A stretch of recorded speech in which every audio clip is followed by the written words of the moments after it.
నేను డాక్టర్ దగ్గరికెళ్ళొచ్చాక మీకు నా వెయిట్ గురించి చెప్తానన్నాను కదండీ!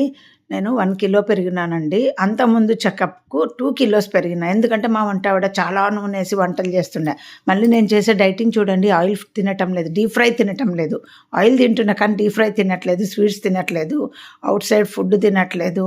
స్నాక్స్ తినట్లేదు. స్వీట్స్ అసలే తినట్లేదు. స్వీట్ తినాలనిపించినా ఎప్పుడైనా పాయసం చేసుకొని, బెల్లంతో చేసుకొని తిన్నానంతే. ఇంత డైట్ చేస్తే కూడా నేను పెరిగినా. ఎందుకంటే పని చేయట్లేదు. కూర్చొని తింటున్నా కదా! సో, డైట్ చేసినా కూర్చొని తింటే ఏం తగ్గరని చెప్తున్నాను. ఇప్పుడు నేను పేషెంట్‌గా ట్రీట్మెంట్ తీసుకొని నా వెయిట్ గురించి చెప్తున్నాను అంతే తప్ప, నేను మళ్ళీ కంటిన్యూయేషన్ నేను చేసుకుంటే చెప్తాను. ఏంటంటే ఇంకో చెకప్ ఉంది డాక్టర్ దగ్గరికెళ్ళినప్పుడు. అప్పుడు ఎంత వెయిట్ పెరిగింటానో చెప్తాను. నేను నీరు దోసకు రుబ్బుకుంటున్నానండి. ఇది మెంతి పొడి అండి. నేనేసేదేమో అనుకున్నారు. శైలాస్ కిచెన్ వాళ్ళు పచ్చడి, కారం ఆర్డర్ చేసినప్పుడు వాళ్ళు ఇంత మెంతి పొడి ప్యాకెట్ ఫ్రీగా ఇచ్చినారు. ఆ పొడి వల్లే నా పచ్చడి పాడైంటదని అనిపిస్తుంటది. కారంలో ఏం ప్రాబ్లమ్ ఉండదు. ఆ మెంతి పొడి వాడినందుకే అని. సో, నీరు దోసలో నీరుతో చేసే బదులు మజ్జిగ వేసి, కొంచెం మీగడ వేసి, లేదా పుల్లటి పెరుగు వేసుకొని చేసుకోండి. చాలా టేస్టీగా ఉంటది. నేనైతే తియ్యటి పెరుగే చేస్తాను. టేస్టీగా ఉంటది. పుల్లటి పెరుగుతో చేస్తే ఒక టేస్ట్ ఉంటది. రాత్రి బియ్యం నానబెట్టడం, పొద్దున రుబ్బుకోవడం అంతే. తర్వాత రవ్వ దోసలాగా వేసుకోవడం. కానీ రవ్వ దోస కంటే చాలా టేస్టీగా ఉంటది. నెక్స్ట్ వీడియోలో చూపిస్తా పోయటం అది. ఇది యాక్చువల్‌గా అండి మీగడ, పెరుగు వేస్తే సాఫ్ట్‌గా వస్తది. మీరిప్పుడు సంక్రాంతికి అందరూ అరిసెల పిండి కొట్టించుకుంటారు కదా! అరిసెల పిండి కూడా కొట్టినది ఆరబెట్టేసుకోండి. ఎక్కువ కొట్టించుకొని బట్టకు వేసి చెమ్మంతా పోయే వరకు ఆరబెట్టుకొని ఒక నైటు, తర్వాత డబ్బాలో పెట్టుకొని మా ఆంటీ వాళ్ళు అలాగే చేసుకునేవాళ్ళనమాట.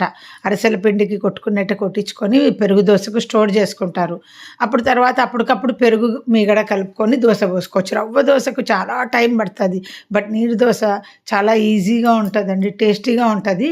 బట్ నీరు దోస తెల్లగుంటది. మీరు హోటల్స్‌లో డిస్‌ప్లేలో పెట్టింటారు. ఎప్పుడన్నా చూసుంటే కర్ణాటకలో నీరు దోస అని అంతా వైట్‌గా ఉంటది. బియ్యం పిండి కంటే కొంచెం కలర్ డార్క్ ఉంటది. బట్ పెరుగుతో వేస్తే రోస్ట్‌గా ఉంటది. ఏ దోస అయినా గానీ బియ్యం కొలత మనిషికి అన్నం ఎలా వేసుకుంటామో ఇది గూడా అలాగే వేసుకోవాలండి. ఇప్పుడు నేను ఒక మనిషికి అన్నము అరచిట్టి వేస్తాను. సో, అలాగే దోసకు గూడా లెక్క కట్టుకొని ఎంతమందికి చేయాలో అంతమందికి. మా పెద్ద పాపకేసుకోలేదు. నాకు, మా ఆయనకు, చిన్నదానికి. ఎందుకంటే పెద్ద పాపకు పెరుగు తింటే కడుపు నొప్పొస్తది. సో, ట్రై చేయండి.